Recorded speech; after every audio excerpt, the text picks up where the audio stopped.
Ayan. Si She, nagdidilig. Ayun na. Tantuwa na siya sa mga tanim niya. Buhay na. And yan. Nagdala kami ng trapal. Table.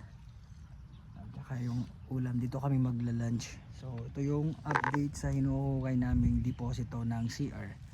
Kasama na rin yung daluyan ng tubig sa gripo at saka sa lababo. So ito yung hukay namin. Ganyan na siya. Malalim.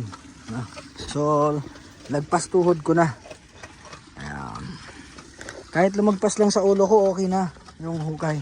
So maliit lang.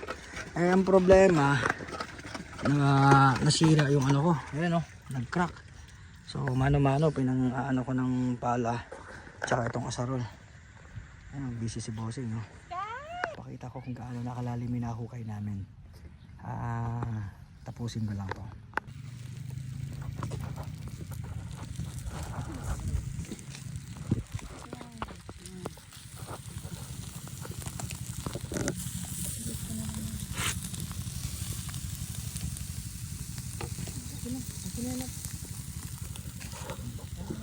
At syempre bago ko pinagpatuloy ang aking panghuhukay ng deposito ng CR, ay nananghalian muna kami para may pandagdag lakas. Halos karamihan sa aming pananghalian, ulam ay puro inihaw. Pero napakasarap. Lalo ng hito, hindi ko talaga tinigilan. Ganun din naman yung pusit na inihaw. At syempre may kasamang gulay, talong, tsaka okra. May kasamang binagoongan. Habang ako'y tinatapos ang aking paghuhukay, si She naman ay abala sa kanyang pagtatanim. Dinagdagan niya lang yung tanim ng luya.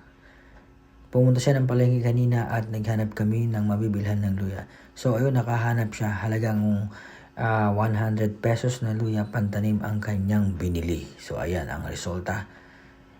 At yun, kinultivate na niya yung iba pang pagtataniman ng luya. Dinurog-durog yung lupa bago itanim yung luya. At diniligan niya pagkatapos. Kunting tiis lang, mga ilang buwan lang yan. Uusbong na muli ang mga gulay, puno at prutas sa lugar na yan. Ganun lang kasimple yung gusto namin. Magtanim ng gulay, magtanim ng puno, magtanim ng prutas. Masaya na kami doon. Na-exercise ka na, kakaroon ka pa ng gulay, kakaroon ka pa ng prutas. Huwag sayangin yung oras, yung panahon. Kailangan i-google sa kapakipakinabang na gawain.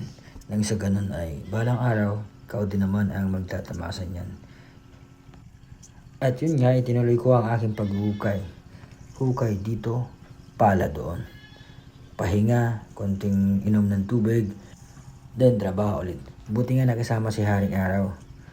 Medyo makulimlim, mahangin, kaya naman yung trabaho natin ay tuloy-tuloy. Kahit medyo hinihingal, mas gusto ko kasi yung ganito, yung pinagpapawisan na exercise.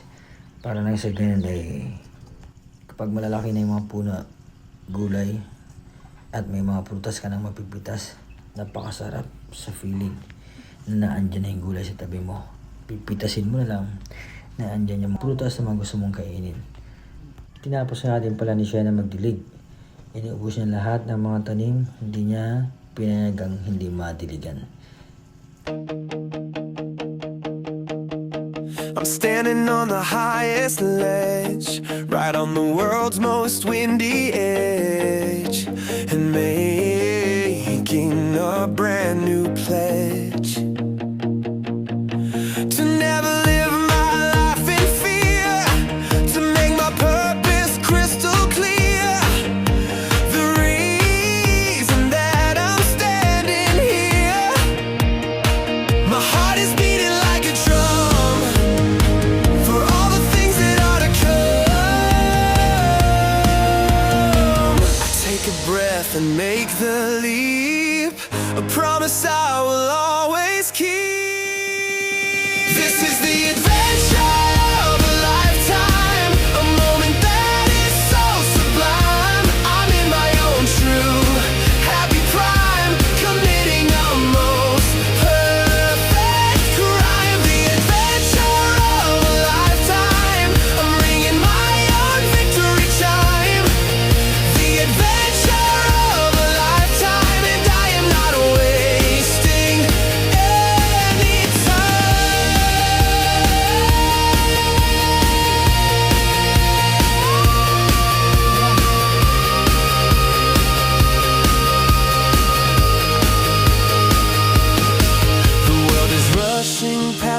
face in this amazing magic place.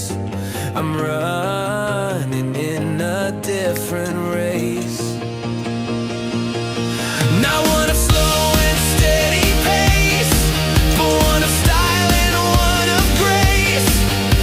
A challenge I will now embrace. The adrenaline is all I need to plant a new and hopeful seed. You only get one life to live, so take the chances that it gives. Be brave and strong and positive, and find a new narrative.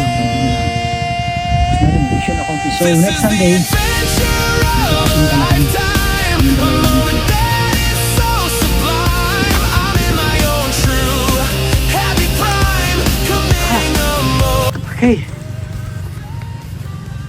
Totally done. One day. Tapos. So next week, ito hindi ko tinanggal kasi hindi ako makakaakyat.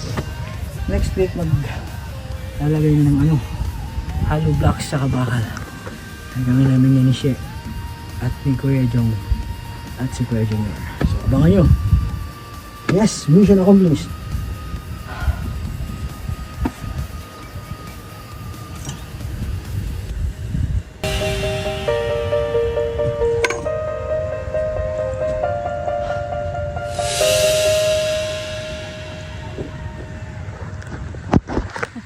Ah, mga tanim ko. Uy,